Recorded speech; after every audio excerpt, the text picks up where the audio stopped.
ජීවිතේ කොච්චර ධනෙ තිබ්බත් මේ ජීවිතයේ මිනිස්සු කොච්චර වැජමිලා හිටියත් මේ අවුරුදු 50 60ට ඒකේ ඇති ඵලෙ කුමක්ද? මරණින් මත්තේ අවුරුදු කෝටි ගාණක් දුගති දුක් විඳින්න සිද්ධ වෙනවා. ඒ නිසා පින්වතුනි තමන් සංසාරේ හොරකම් කරලා තිබ්බේ නැත්නම් කාගෙන්වත් තමන්ගේ වස්තුව තවත් කෙනෙකුට හොරකම් කරන්න බෑ. තමන් මොහොත අනිත් අයගෙන් දේවල් කඩා වඩා ගත්ත නිසාමයි අපේ දේවල් මිනිස්සු කඩා වඩා ගන්නෙ. එක්කෙනෙක් කර්මයේ ගෙවනකොට තව එක්කෙනෙක් කර්මයේ රැස් කර ගන්නවා. ඒක තමයි සංසාරේ. ඊළඟට ගෙවල් වල පවා තමන්ට මේ වගේ දරුවෝ, මේ වගේ අම්මා, මේ වගේ කියලා තමන්ට මේ පිරිස මුණ ගැස්වන්නේ තමන්ගේ කර්මයේ විසින්මයි. ඔබගේ මව ඔබට තෝරලා දුන්නේ ඔබගේ කර්මයමයි.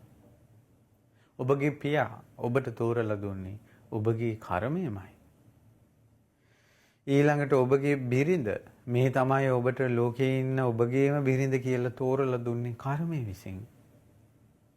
ඔබගේ ස්වාමියා තෝරලා දුන්නේ ඔබගේ කර්මයේ විසින්. ඔබගේ සේවක පිරිස තෝරලා දුන්නේ ඔබගේ කර්මයේ විසින්. ඇයි මං එහෙම කියන්නේ?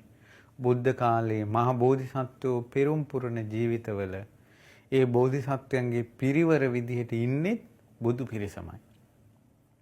අසෝමා ශ්‍රාවකයන් ඇතුළු බුද්ධ ශාසනයේ පීඨ පිළිසරණ ලබාගත් ඒ ශ්‍රාවකයන් වහන්සේලාමයි පිරිවර විදිහට ඉන්නේ.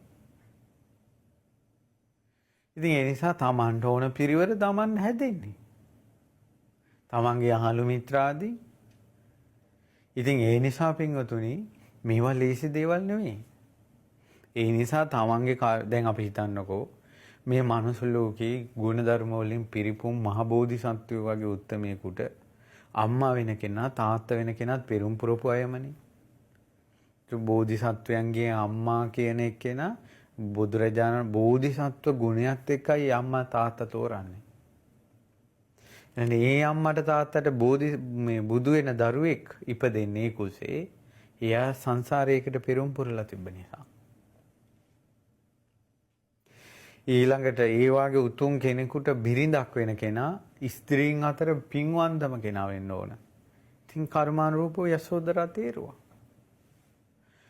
ස්ත්‍රීන් අතර පිනෙන් අධික මහා පින්වන්ත යසෝදරාට ස්වාමියා වෙන කෙනා ඒ යසෝදරාගේ පිනෙන්ම තේරුවා බෝධිසත්වයෝ.